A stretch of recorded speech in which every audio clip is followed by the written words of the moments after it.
Welcome back to episode 2। আজকে আমরা বায়োলজির শব্দজালের episode 2 নিয়ে আলোচনা করব। এপিসোড 2 তে থাকবে আরেকটি মজার টপিক। এপিসোড 1 এ ছিল ডিএনএ ডিঅক্সিরাইবোজ নিয়ে কথাবার্তা। এপিসোড 2 তে আমরা কথা বলবো নাইট্রোজেন বেস নিয়ে। চলো শুরু করি। দেখো ভাই, nitrogen base. Nitrogen base, base কথার মানে কি? ক্ষার। নাইট্রোজেন যুক্ত ক্ষার, নাইট্রোজেন যুক্ত ক্ষার। তোমাদের কাছে প্রশ্ন, নাইট্রোজেন প্রকৃতিতে কয়টা ওয়েতে থাকতে পারে বা কি কি রূপে বিক্রিয়া করতে পারে? তা আমি বলে দিচ্ছি, তোমরা চাইলে কমেন্টে বলতে পারো। দেখো, নাইট্রোজেন মূলত থাকতে পারে, প্রকৃতিতে নাইট্রোজেন থাকতে পারে কয়েকটা ওয়েতে। যেমন নাইট্রোজেন N2 ফর্মে থাকতে পারে গ্যাস হিসেবে, অ্যামোনিয়া হিসেবে থাকতে পারে NH3 হিসেবে অ্যামোনিয়া। আচ্ছা, দেন NH4 অ্যামোনিয়াম আয়ন হিসেবে থাকতে পারে।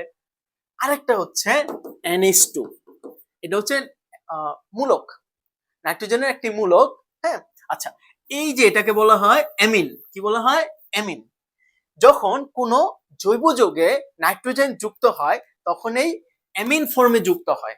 ঠিক আছে, অ্যামিন ফর্মে যুক্ত হয়। তাহলে যদি কোনো যৌগে নাইট্রোজেন যুক্ত হয় তাহলে কি ফর্মে যুক্ত হয়?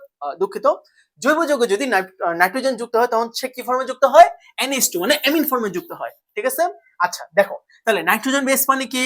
নাইট্রোজেন যুক্ত ক্ষারক। এই নাইট্রোজেন মানে কিন্তু ভাই এই গ্যাসীয় নাইট্রোজেন না, এই নাইট্রোজেন মানে হচ্ছে NH2 এর নাইট্রোজেন। ওকে ওকে, কয় রকমের? দুই রকমের। একটা হচ্ছে পিউরিন, একটা হচ্ছে পিউরিন এবং একটা হচ্ছে পাইরিমিডিন। পিউরিন, একটা হচ্ছে পাইরিমিডিন। আমি এটাকে বলি ডিএনএ তে যে নাইট্রোজেন বেস গুলো আছে তার দুইটা সংসার। একটা হচ্ছে পিউরিনের সংসার এবং আরেকটা হচ্ছে পাইরিমিডিনের সংসার। একটা পিউরিনের সংসার আর একটা হচ্ছে পাইরিমিডিনের সংসার। হ্যাঁ দেখো, একটা পিউরিনের সংসার, একটা হচ্ছে পাইরিমিডিনের সংসার। দেখো ভাই, এই যে দেখো, নাম কি? পিউরিন। নাম কি? পাইরিমিডিন। এই যে পিউ, দেখো তো এটা একটা মায়ের নাম নাকি? হ্যাঁ, পিউ একটা মেয়ের নাম। সো মনে রাখবা, এই পিউ হচ্ছে একটা মেয়ে। এর জীবনে ভাই যা আছে সব দুই। কি বললাম? এর জীবনে যা আছে সব দুই, মানে দুই ছাড়া কোনো কিছুই নাই। এর দুইটা মানে, যাই হোক, সব দুইটা গুড়া।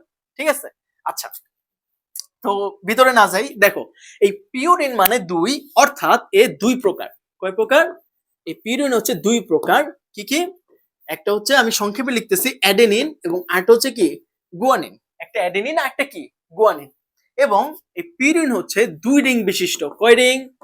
দুই রিং বিশিষ্ট, দুই রিং বিশিষ্ট।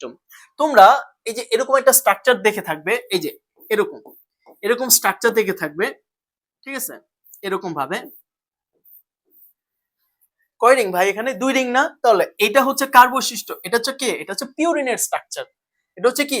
পিউরিনের স্ট্রাকচার। ওকে, আচ্ছা, পাইরিমিডিন কি তাহলে? পাইরিমিডিন হচ্ছে তোমার, মনে রাখবে, পাইরিমিডিন হচ্ছে এক রিং বিশিষ্ট তিন প্রকার। কয় রিং? এক রিং বিশিষ্ট, এক রিং বিশিষ্ট তিন প্রকার। এক রিং বিশিষ্ট তিন প্রকার, এক রিং বিশিষ্ট তিন প্রকার। কি কি? চলো, কি কি? সেটা হচ্ছে থাইমিন, সাইটোসিন এবং ইউরাসিল। থাইমিন, সাইটোসিন এবং কি? ইউরাসিল। আচ্ছা, চলো আমরা এখন একটু মনে রাখবো যে কোনটা পিউরিন বেস এবং কোনটা পাইরিমিডিন বেস। পরীক্ষা এটা প্রচুর আসে, প্রচুর। চলো আমরা একটু দেখি। আমরা পিউরিন এবং পাইরিমিডিন বেস গুলোকে একটু লিখে ফেলি। হ্যাঁ, আচ্ছা, তাহলে পিউরিনে কে কে ছিল?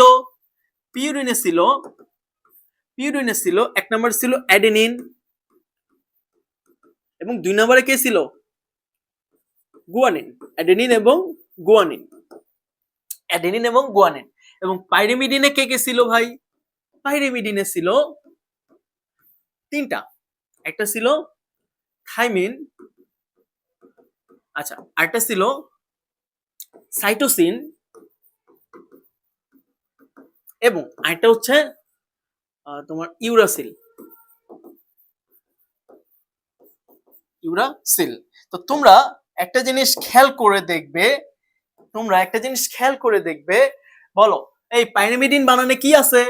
হর্ষি আছে। দেখো, পাইরিমিডিনের প্রত্যেকটার বানানে তুমি হর্ষি পাবা, প্রত্যেকটার বানানে তুমি হর্ষি পাবা।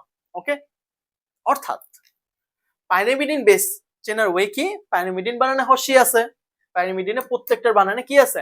হর্ষি আছে। এটা দিয়ে তুমি পাইরিমিডিন চিনতে পারবা। আর পিউরিনে বানানো হর্ষি আছে, খেয়াল করো, পিউরিনে বানানো হর্ষি আছে, হর্ষি হর্ষি নাই, তার মানে কি পিউরিনে দেখো একটার বানানেও কি নাই, হর্ষি নাই। ওকে, তাহলে এইভাবে তুমি মনে রাখতে পারবা কোনটা পিউরিন ক্ষারক এবং কোনটা পাইরিমিডিন ক্ষারক। ঠিক আছে? আচ্ছা ঠিক আছে, ওকে, এরকম ভিডিও পেতে তোমরা অবশ্যই ওরিডিমির পাশে থাকবে। সবাইকে অসংখ্য ধন্যবাদ, থ্যাংক ইউ।